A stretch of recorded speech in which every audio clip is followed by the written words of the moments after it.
আসসালামু আলাইকুম এভরিওয়ান। ভিডিওটা গত শুক্রবারের ভিডিও, একটু দেরি হয়ে গেল আপলোড করতে। তো রাজশাহীতে আপনারা সবাই জানেন যে সেই স্বাদ নামের একটা রেস্টুরেন্ট খুলেছে বিরিয়ানি। তো এটি হচ্ছে খুলনার একটি প্রতিষ্ঠান।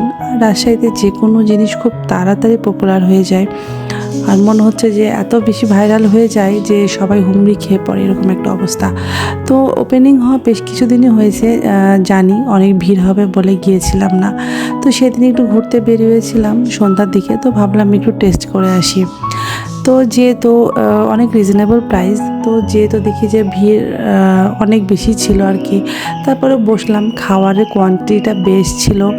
তো খেয়ে মানে আমাদের 3টে প্লেট নিয়েছিলাম, যার মধ্যে 2টা প্লেটে লেগ পিস ছিল, আর যে প্লেটে লেগ পিস ছিল না সেখানে 2 পিস চিকেন ছিল আর কি, আর একটি গোটা ডিম। তো যাই হোক, কোয়ান্টিটিটাও অনেক ভালো ছিল। কিন্তু খেতে যে আমার একদমই ভালো লাগেনি। মানে এটা কোনো বিরিয়ানিই না আমার কাছে মনে হয়। আমি এত ভালো রান্না করতে পারি না, তবে আমি মনে হয় এর থেকেও বেটার রান্না করি আর কি। তো বিরিয়ানিটা খেয়ে আমার খুবই বিরক্ত লেগেছে, কেন যে সবাই মানে ব্লগাররা এত বেশি প্রশংসা করছে।